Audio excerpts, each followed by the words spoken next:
Industry Insider is only available at Promo Corner, the leader in digital marketing for the promotional products industry. Each Monday, they discuss, dissect, and debate a single issue impacting the world of promotional marketing from every industry perspective. Now, it's time for Promo Corner's Industry Insider. Welcome to another edition of the Industry Insider, your promotional products podcast, where you can get all the nerdy news you need to know about. My name is Jeff Franklin. I'm the National Accounts Manager with Headwear USA. I'm joined today by three other lovely folks, but this podcast is brought to you today by our friends at Tervis. All right, Tervis has been around since 1946, and they're celebrating 75 years in business. Started with their classic line. They've got sleek styles that make perfect for the active and on-the-go lifestyle. Tervis is the original double-wall insulated drinkware that keeps cold drinks cold and reduces that condensation. Backed by a made-for-life guarantee, Tervis is the original customizable double-wall insulated drinkware that keeps hot drinks hot or cold drinks cold. Available in several sizes, including a 16-ounce mug, 16 or 24-ounce tumblers, a 24-ounce water bottle. Look, they're made from Triton plastic, made in America. They are limited warranty or lifetime warranty, not limited, lifetime. Dishwasher safe, microwave safe, and BPA free. Be sure to check them out at tervispromos.com. You won't be sorry that you did. Drop them a note that we sent you over there and say hello. But listen, like I said, joined today by three other lovely folks. Why don't we get to our normal not guests, co-hosts, and why don't we say hi to Meg since she's laughing at me. Hey, had a couple, outfit changes today because when I first logged on, it looked like I had jaundice. So we took off the yellow shirt, the background. We had to, I don't know. You were a little jaundicey. We said a prayer and did the rain dance, and the sun started to shine through the window a little bit. So you look nice. Yeah. I think Brendan, based on the meeting we just had the other day, Brendan probably did some stuff in the background. Oh, that's right. I did. I shamed him for not making me pretty, like he made Lori. Yeah. That's probably. I'm going to give him credit. Stephen McFadden, how are you doing today? I am doing great. How about yourself, Jeff? How are you? Oh, great, Stephen. Thank you for asking. That's so You're nice. welcome. So kind. We are also joined today by Alina Rubinshteyn. Yay! I got it right. That Yes. That is perfect. All right. Look, it's going to be a good podcast. All right. How are you, Alina? I am awesome. I'm so excited to be with you guys. Thank you so much for having me. Very cool. So we're here to talk a little bit about your new venture and live2.org. Okay. .org. .org. Yes. Don't check any other domains. Just live2.org. Okay. Yep. little insight. As everyone goes to the others. .edu is the one you got to watch out for. Yeah. For sure.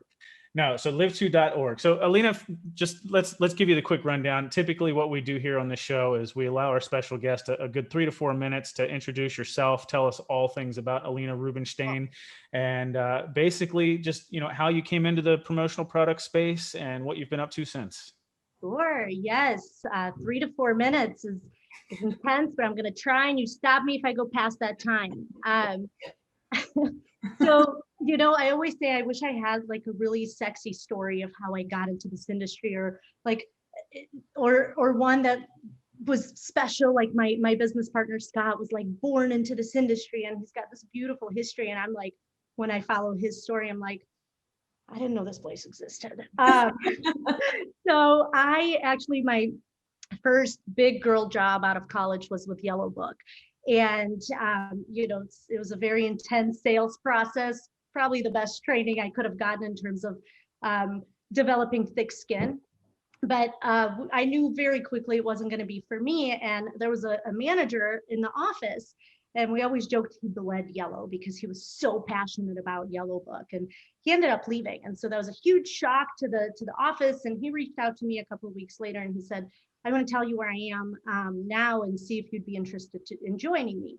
And I remember, I'll never forget, we met at a coffee shop, and he was flipping through a catalog. At that time, it was a small catalog filled with screwdrivers and emery boards, and talking to me about putting logos on them. And I'm like, I don't even know how to use a screwdriver, let alone like, how am I going to sell it? But whatever, I need a change, so let's do it. So I entered the industry, I think it was 2009, 2010, selling screwdrivers and emery boards with Alexander Manufacturing.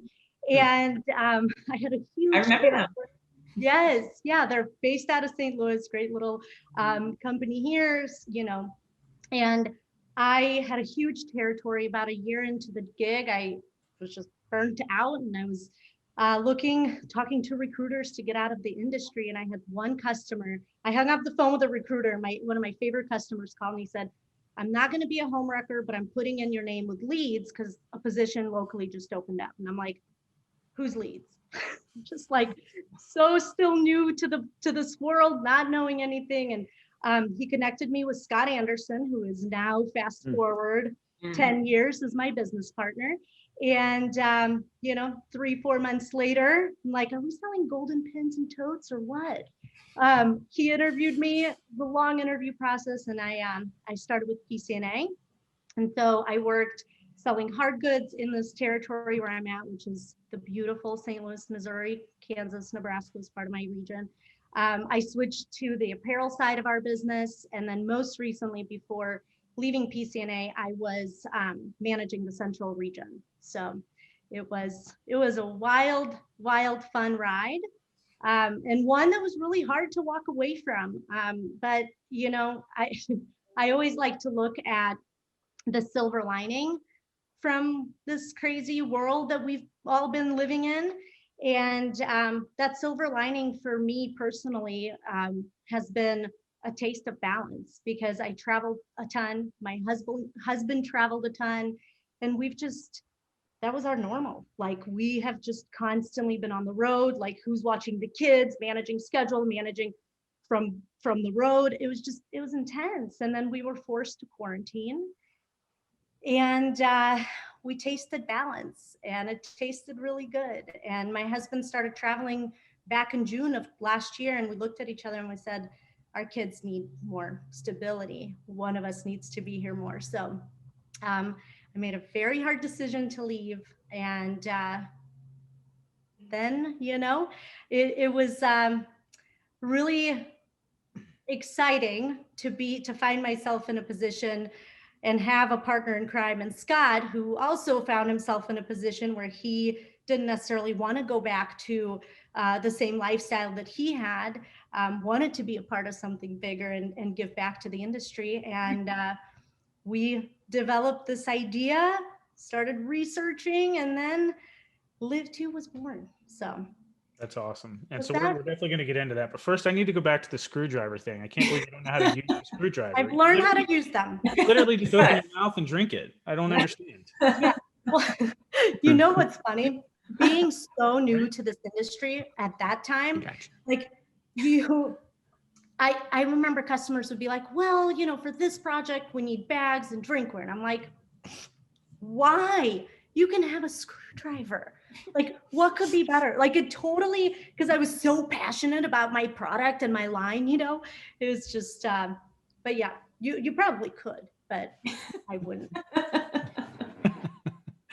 Fair enough. So listen, just so that everybody is aware what the topic is today, we're definitely going to talk Live 2 and everything about Live 2, because I think you've been getting a lot of publication and a lot of notoriety as of late. And so you were actually mentioned to us by Jason Noakes with Promo Pulse, who basically told us that we should definitely reach out to you and consider having you on as a guest. And so the more and more we looked into it, the more we thought it was definitely a great idea. So we want to talk about that and why you brought it to the market. We'll talk self-education, maybe the trend and where that's going, especially in today's world, and then sort of the power of accountability as well. So we'll talk all those things. But you had mentioned, I think you'd mentioned something about COVID, right? Like, it'd be kind of weird not to mention COVID. So I don't know if you guys saw the news or not, but Texas basically, I think it was today, they're basically rolling back and opening up 100%, and they're getting rid of the mask mandate and all that good stuff. So hopefully some other states will follow suit soon. Yeah, it sounds like light is at the end of the tunnel, you guys, right? Yeah. Just like some normalcy somewhere. Yeah. I think there still might be a delay in people wanting to take that step because they're still apprehensive. And I think that's fine. I think everyone's at different levels with this, but I do think we're not going to get anywhere if we don't start somewhere. And I feel like it's warmer down there. Finally, it's going to start coming up a little bit warmer up here, slowly but surely. I was actually in a meeting this morning, and we're just waiting for the governor to just give us that word, really. So Yeah, absolutely. So, all right, well, why don't we jump into Live 2 and why you brought it to the marketplace? What do you think? How did this brainchild of yours come to light? Yeah, And what is it? what is it? So Live 2, as I mentioned, sorry, I'm gonna fix myself here. Live 2, as I mentioned, Scott and I were on the supplier side most of our careers, like for 40 plus years combined. Most of those years were from him, but 40 plus years combined. And, I always say it's been such a gift because we've been able to work with so many incredible distributors between the two of us across the entire country. And we've seen some of the best of the best. And I always say we'd be absolutely crazy not to notice patterns of success and also patterns of failure. And so throughout working together and traveling together, we've always seen what we thought a void in our industry, specifically for the distributor side, around training. And there's a ton of incredible training out there already, but it was more of like consistent training within distributorships. And so, we started to talk about this idea and it became a concept, an exciting concept to us. And we thought, well, there's this void, but is it truly there? Like maybe it's just our perception and, we're in their offices, we spend X amount of time with them, but is that really an issue? Like, is that really a pain point? And once we started to talk about this with some of our customers, we discovered that, yeah, it's a void and yeah, it is a big pain point. And it came from two sides. It came from the salespeople because everybody, number one question, and I know some of you that are on the supplier side can relate, number one question when you come in, even pre-pandemic, was what's working out there? Like, what are people doing that's working, right? So even though this industry is so incredibly close and tight knit, we're still on an island.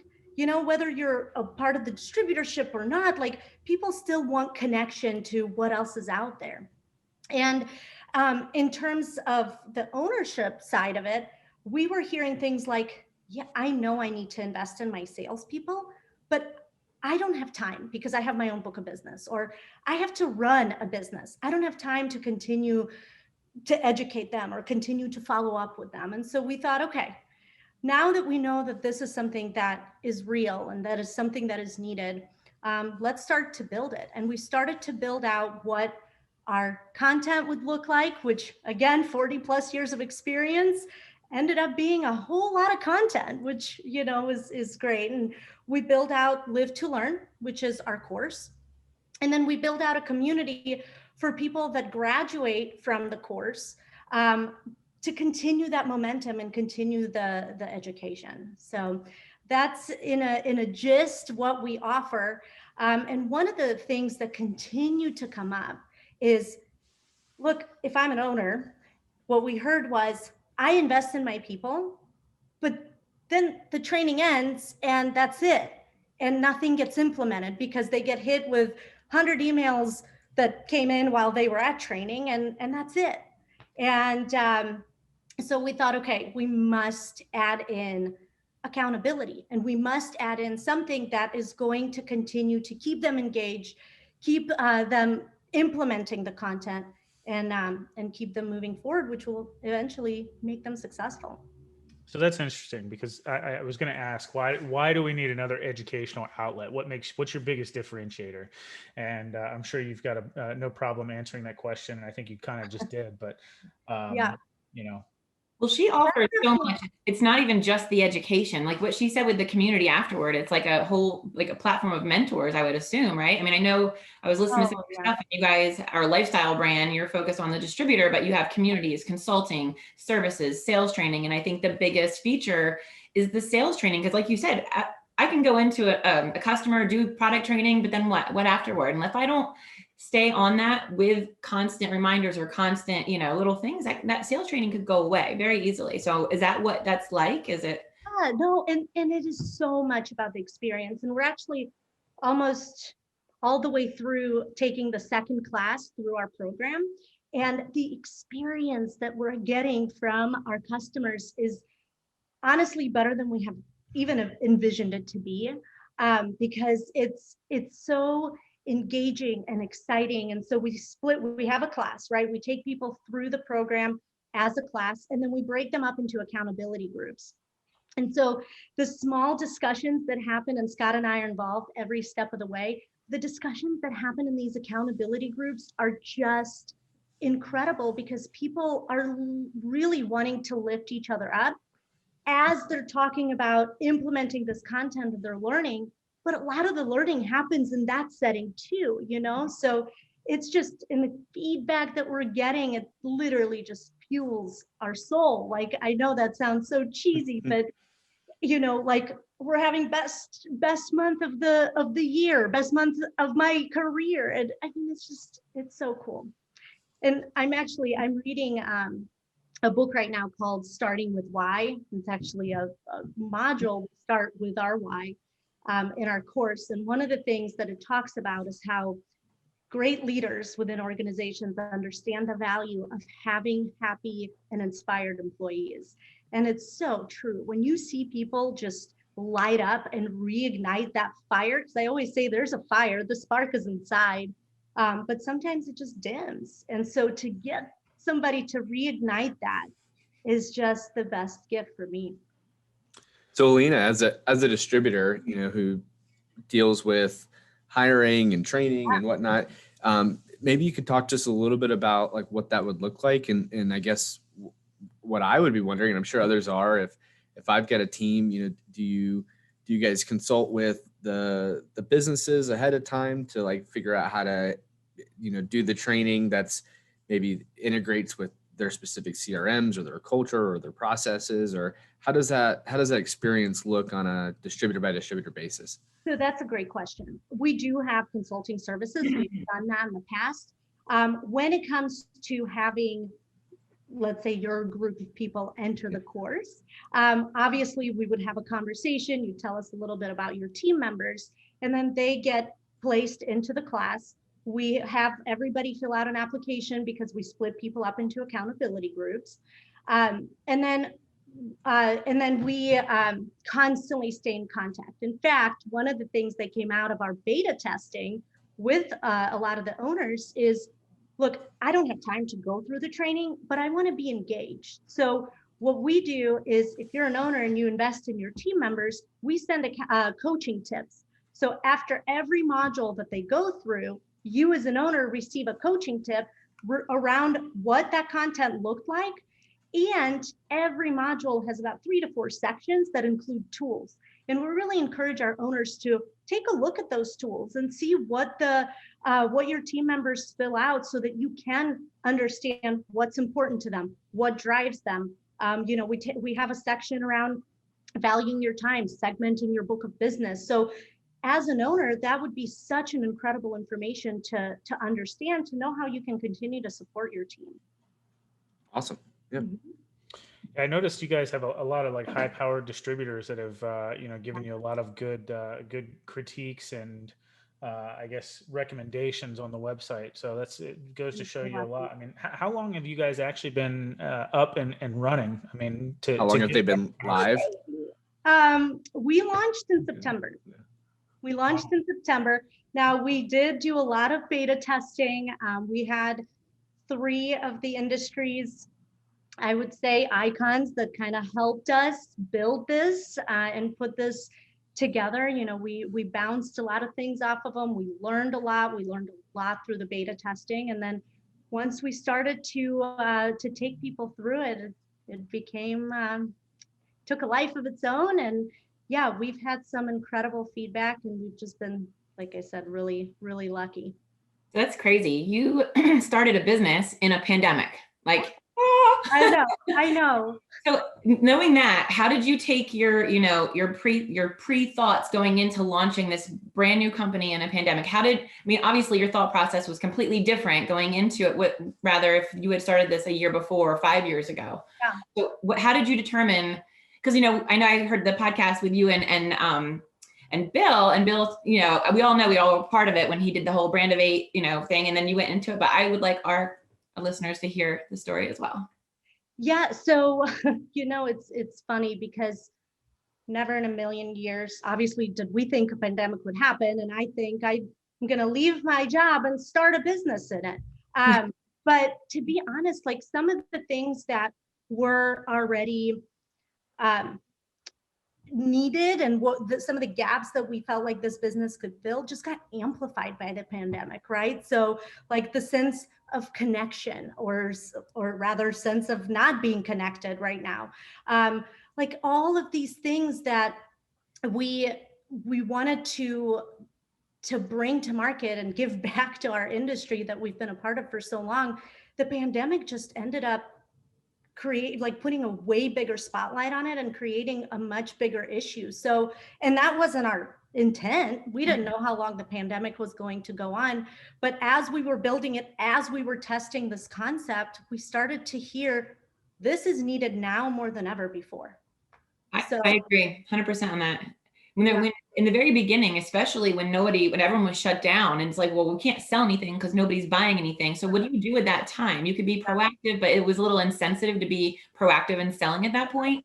I was encouraging my customers to just take education, take master classes, take anything that's available right now, because what else are you doing?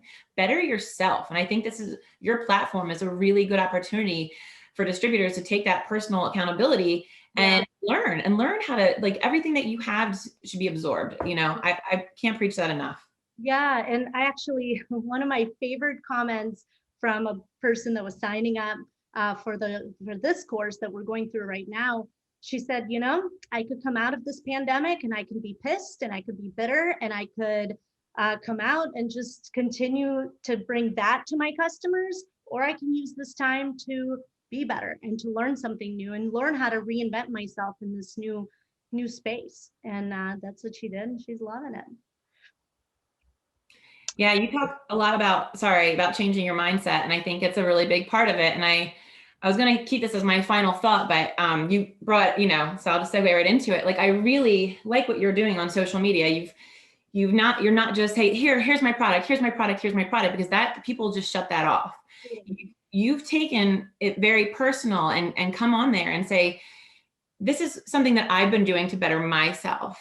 And I really like how you talk about practicing gratitude and that's the one thing that really resonated with me is, what's that one question that you're asking yourself every single day? That was a mind blown experience for me. It really was. Like, my heart's beating on my chest thinking about it. And this is a little bit of a segue into next week's guest as well. So I apologize, but every morning. What time is it? That's the one that I ask all the time. What time is it? What time? Here. Well, so I have in this Connect Over Coffee Talk on Clubhouse with Tim Hill and his wife, Michelle. And every day they end the discussion by saying, what are you grateful for? But it's based around that topic of the day. And the other day they said, what failures are you grateful for?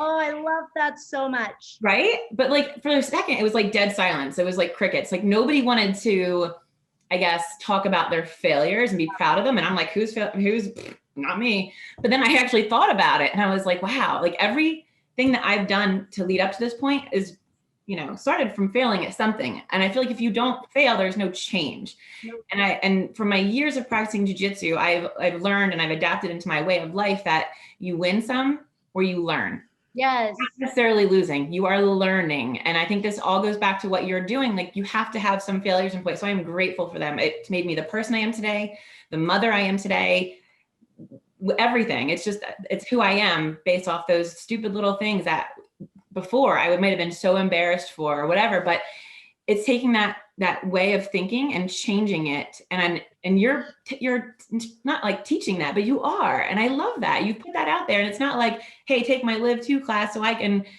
teach you how to be a better person, but you're talking the talk and walking the walk. And I really like it. Thank you. Yeah. One of my all-time favorite quotes that I heard that really became a part of my mentality is, what if, it's from Tony Robbins. I got to give that man a lot of credit for my mindset. He's just incredible. But he said, what if everything in life happened for you, not to you? Not just the good, because it's really easy to be grateful for things that are going right. But what about all the things that help us get to where we are, that are stepping stones, that are failures, that are hard? And when you can be thankful for them and you can think, how is this happening for me in this moment right now? It really does change the trajectory. I think that's really where the power of accountability comes into play, like you're talking about, because I think there's so many people in this world that, you know, we're not brought up today to really to think about our failures. So Meg, when you were talking about your Clubhouse chat with Tim, like the thing that you know, why it was so silent is because people don't think about that. We're taught to have a really short memory and to not focus on the failures and to not reflect on the issues that we've had throughout the day. And I think the power of accountability is so important and so magical, because when you can start to embrace the failure, that's when you can really make change. And I agree, like you can have a really shitty life, you know, and then get to a certain point where you've had a ton of success and you're like, man, and you can either focus on all the crap that you've walked through, or you can, you know, focus on the situation that you're in and really embrace that. You know, I mean, I don't want to go religion or anything like that, but you know, if you want to talk about the Bible, like Jacob is a perfect example of that, where you know his own family basically cast him out, you know, and sold him, and then he ended up, you know, and yeah, I mean, if you know the story, you know the story, you know what I'm talking about. But if you don't, you know, I'd encourage you to look it up maybe. But pretty cool. It's I do know the story. Yeah. Yeah, that's awesome. And do you guys know who Sarah Blakely is? She's the founder of Spanx. Yes. Yes. I listened to one of her fond interviews. of her husband. What's that? I am fond of her husband. Oh, well, good. I'm fond of her.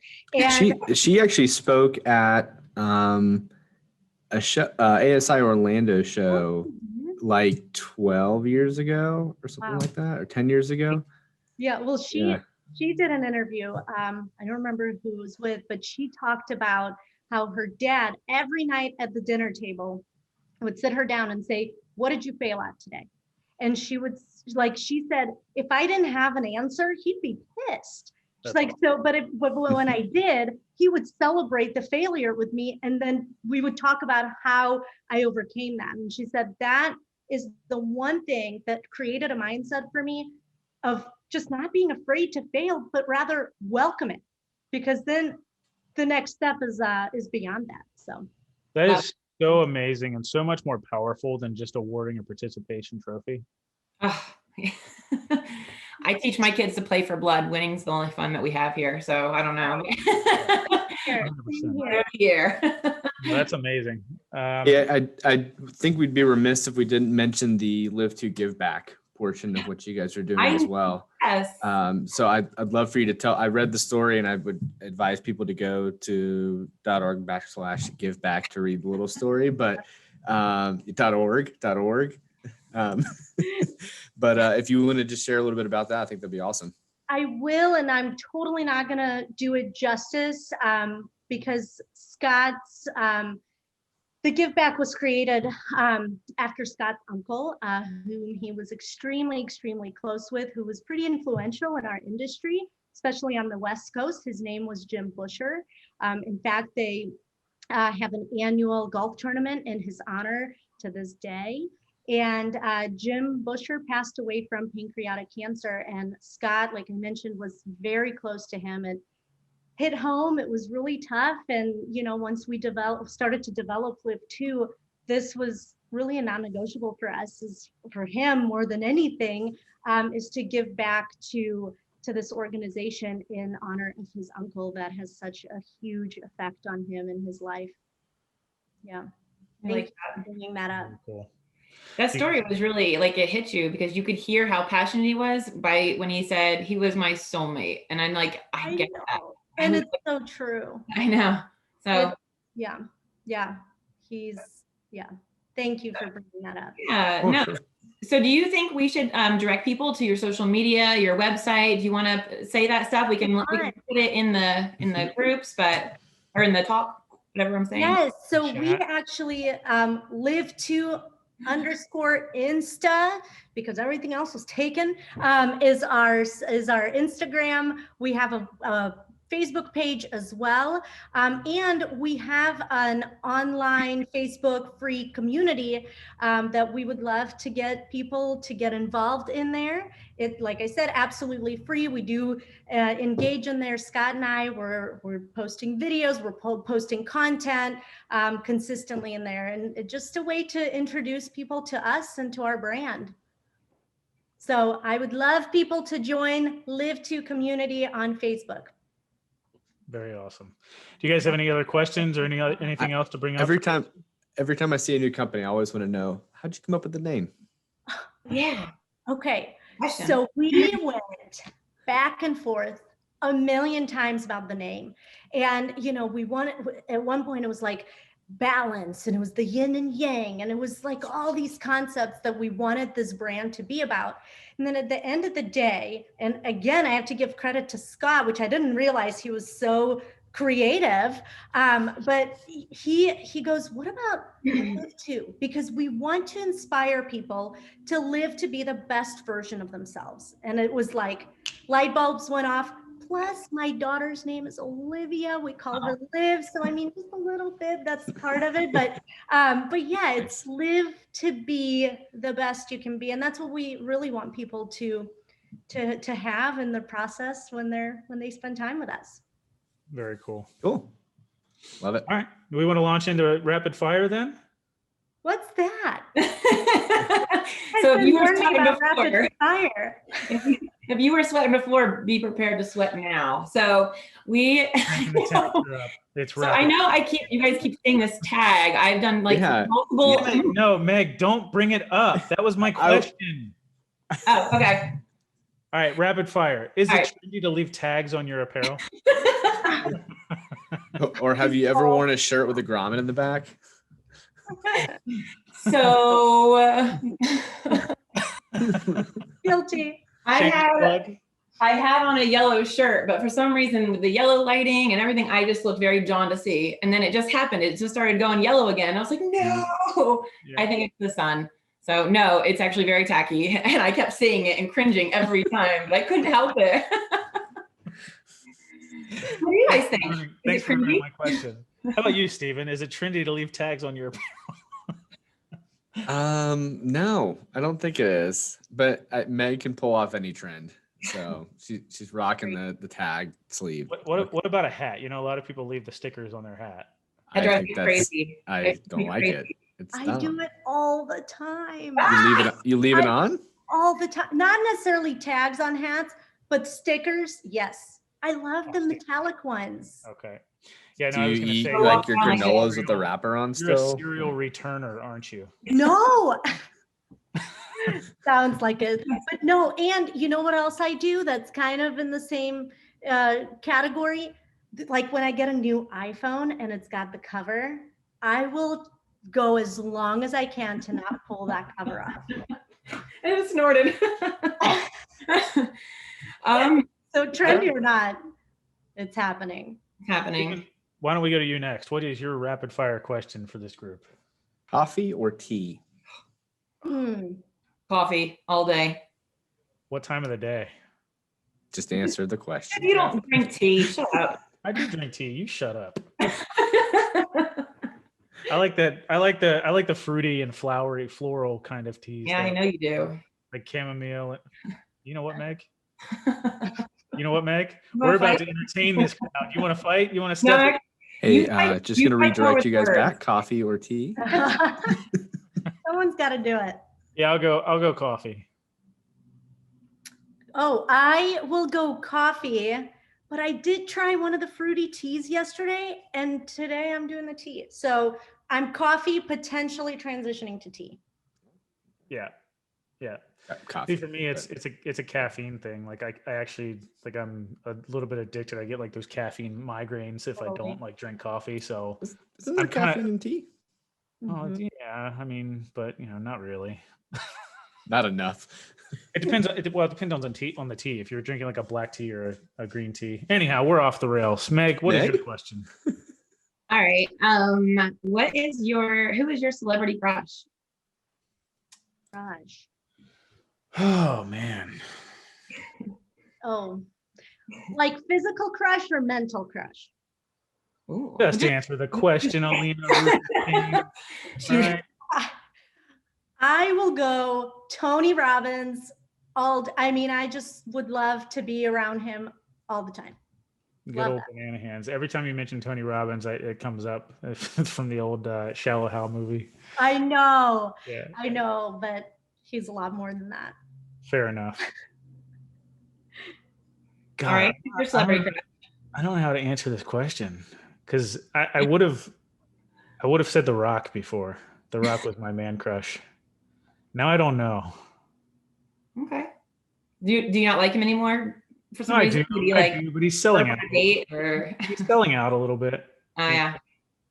Yeah, at first he came out with the tequila line, which was cool. Now he's like pumping out this energy drink, and it's like, dude, that's so fake. Come on. Mhm. Yeah. I'm with you. I'd probably be Isla Fisher or Anna Kendrick. Oh, Isla Fisher. Ooh, I Awesome. like Anna. Isla Fisher. That's Isla. Yeah. Well, Silent. All right, I'm about to get in she can, trouble. she can correct me. I'm about to get in trouble. Next question. All right. Alina, what is your rapid fire question for us? Night or day? Are you a morning person or a night owl? Night. I'm a night owl. Yeah, I'm not a morning person, so I have turned into a morning You're person morning. after I started having kids. I'm trying. I really train those kids. I'm getting myself up really early, and then that's how I'm like trying to train myself to be more disciplined by like starting off earlier in the day. Because I've read a lot of stuff. So you were talking about Jesse Itzler's wife. What was her name? Sarah, the Spanx lady. Likely. Yes. So her husband's name is Jesse Itzler, and he wrote a book called Living with a Seal. And it is one of the best books you'll ever read. There's an audiobook as well if you don't like to read, but phenomenal read, and just really makes you just want to be better. And so it's been a while since I've read that, but it kind of reminds me of that, just trying to be disciplined in your day. Yeah. And that's when I say after having kids, it's not because of them. It's because that's mama time. Yeah. Like that is when I get an hour and a half to 2 hours to do me time. And I wouldn't trade it for anything. Yeah. Great. Awesome. Well, Thank you. absolutely. That was a really good episode. But again, this one was brought to you by Tervis. Okay. They added stainless to their well-established line about 2 years ago, with the goal of being better than the competition by utilizing state-of-the-art custom 360 degree printing, UV printing, available in 4 sizes: a 12, a 20, a 30, or a 24-ounce water bottle, and now a 24, 30, or 40-ounce wide mouth bottle. 5-year warranty, 18.8 copper lined, vacuum insulated. They keep your drinks hot for up to 8 hours, and they keep your drinks cold for 24 hours. You got to go check them out at Tervis Promos. You won't be sorry that you did. Definitely do that after the show. And then also go check out Live2 on all their socials, the Facebook .org. community. .org. Yes, .org. live2.org. All right. Thank you for having me, you guys. Oh, thanks for coming. We had a good time today. Thank you. All right. Take care, guys. Have a good one. We'll see you next week.